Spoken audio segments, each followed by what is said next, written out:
Musicians constantly ask me, how do I figure out what I sound like? Since it's hard to market your music unless you know which artists and microgenres to tie your music to target the fans of. These musicians and their teams don't know their microgenres, sometimes don't even know what a microgenre means, and can't find other artists who sound like them. I normally mock people for this because it gets laughs on this channel, but I actually do have empathy for this struggle, because when you don't make easily identifiable music, or your music fits into a broad genre, finding other people doing similar work is actually kind of hard. So while I've made a video about this before, there's tons of new tools that are really helpful for this. So this video, you're gonna learn how to find out what you sound like so you can find community, find which artists to target so that you can find your first fans, and find what microgenre you're in so you know what playlists to pitch to and which type of creators you should be going after to find the first fans of your music. So a question I get constantly is about why finding community is so much more effective than, say, ads for your music, because for some reason, all of Reddit is fixated on making Andrew Southworth and I fight, despite us being friends and having a podcast together. But if you can find that rare type of fan who likes to find music from unknown musicians,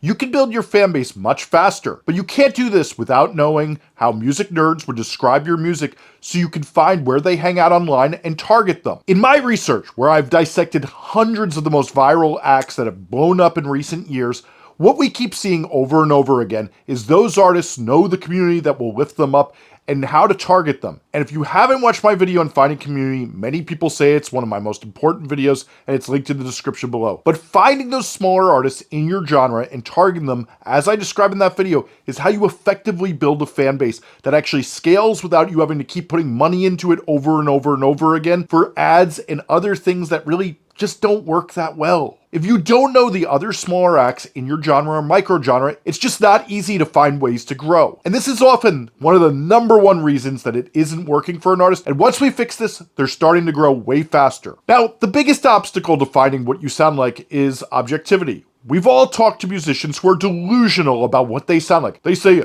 I don't know, we don't sound like anything. And because you like this person and don't want to be rude, you think, well, you kind of sound like Periphery if they had a bad singer, and it's pretty obvious to everyone but you, Chief. Or somebody says, I don't know what I sound like. And you think they're basically Yeet, if he hadn't gone through puberty yet and had weak beats. But here's why this happens. It's easy for us to know what our friends' music sounds like because we aren't zoomed into every detail that went into it. But to the outsider, they're not zoomed into that one time you used a didgeridoo on your trap beat, so now you feel like a world music star, and all the things that give you depth and all the things you're drawing from. They're just hearing the macro. They're kind of seeing the forest instead of the trees, and some of you are looking so hard, you're looking only at the bark of the tree. This is both an advantage and a disadvantage. When you need to describe your own music, getting help from other people can build on top of what they see because you know what makes you special and deep, and combining the two really helps you get it right. But it's also helpful to know what people think when they aren't as zoomed into you or paying as much attention to music as you do. Being zoomed into your music helps you describe what's exciting about it. That's one of the most important things you can do. And yeah, if you want to learn more about why it's important to know how to pitch your music, you should watch the video I've linked in the description about that. And while you may have developed your music to have lots of little details, we now need to communicate them to people who don't care that much, but may care when they get excited and actually hear it. So we need to go outside of your friend group and talk to others who are,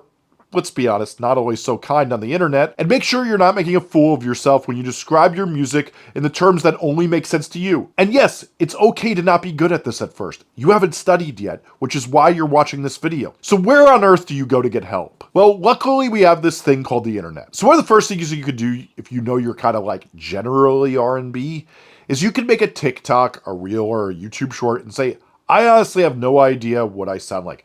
Can you please tell me what genre this is? And honestly, this often gives great answers and helps you get followers who are likely to like your music, especially if you follow the steps I talk about the video that's linked at the end of this video and in the description, which is on how you find your first fans. Since this is often like putting together a puzzle, lots of the feedback you get on how you sound will be puzzling and downright weird to you at times. But eventually you'll recognize a pattern of what people compare you to and get help describing your sound. And I'll be honest with you, a lot of the time along this way, you're going to find your new favorite group. I've talked to so many artists who say they found some of their favorite artists by doing this. What I often find also at this stage is people will describe you by comparing you to an artist you don't even listen to. That's often a hint to check out that artist's Spotify, read their bio, and look how they describe themselves. And then listen to the artists on their Fans Also Like page. And make sure you get familiar with those artists, since those are probably going to be a lot of the artists that we're using to target to find your first fans as we get to marketing your music. But next, we have a lot of tools that can help get an answer. And one of the things to keep in mind here is we often need to source a lot of answers, since we're asking highly subjective questions. And there's no true answer to what genre a song is,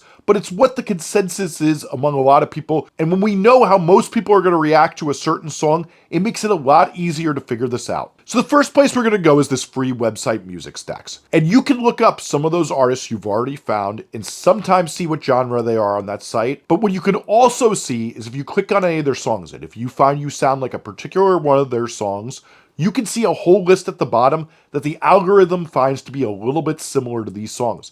And if you have a few thousand streams on one of your songs, you can even see what the Spotify algorithm thinks you're similar to already by clicking on your song on here. This is all one of the best ways I know of to find these clues, and really does help you. And as I was saying, sometimes if you click on each artist, it'll show you right on Music Stacks which microgenres it considers these artists. So after we have a list of a few microgenres, a really helpful place to go is this site called Rate Your Music. It's where the biggest music nerds online hang out and actually discuss music. This is one of the most helpful places to find stuff because these people are onto what's next and what artists are about to be big way before anyone else. But particularly, you'll see all the genre names that an artist is tagged under and then start to look at lists of other artists like this and start to really know if this is your home. And while it's not my favorite place, one of the places you can merge AI with, nerds, is to go to SubmitHub's genre detector tool. This will search through Discogs, which is like one of the biggest music nerd hangouts, and check the genres they use and use AI to detect it. SubmitHub also has another part of its platform that will show you things where you can go onto its Hot or Not feature. Inside Hot or Not, you can post your song and people will comment on it and what they think it sounds like. The one catch is you have to rate other artists to get your music rated. But basically, people hear your music if you listen to theirs and make helpful comments. So after you have a list of genres, then you can go someplace else to really get a vibe for it. One of my favorite sites is this site called Unchartify. I've talked about it a lot on this channel. And what it is it's a visualization of Spotify's data. But particularly what I love on here is it makes a top chart of different songs in the genre that Spotify has tagged them in.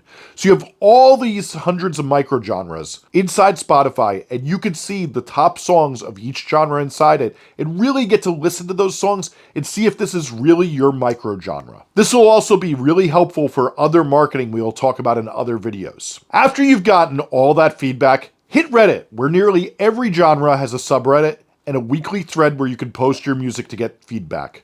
Just make sure you give back and also give thoughts on other people's music, since Reddit is a community that only works when everybody's participating. It's super okay to say you really don't know what you sound like and ask people in these communities. They'll often point you to a subreddit you may belong in better than the one you're posting in now, since, let's be honest, they don't want to talk to you if you're not their particular type of nerd. And another place you can go is SoundCloud, since they have genre tags all over it, and often what people comment on SoundCloud as you get heard will help get you closer to understanding your sound, since the people who go here are music nerds who are looking for a free place to discuss music. One last stop, if you really feel like it might be where your community belongs, is Bandcamp. Since on each Bandcamp release, artists are asked to tag their microgenre so people can find them easier, and if you're looking up some of the artists you've found, well, you may find what other people have described themselves as, and a community on Bandcamp. But if you're wondering what to do with all this information, this is one of the main things I teach in my members feed every single week. Which, by the way, for $5 a month on YouTube,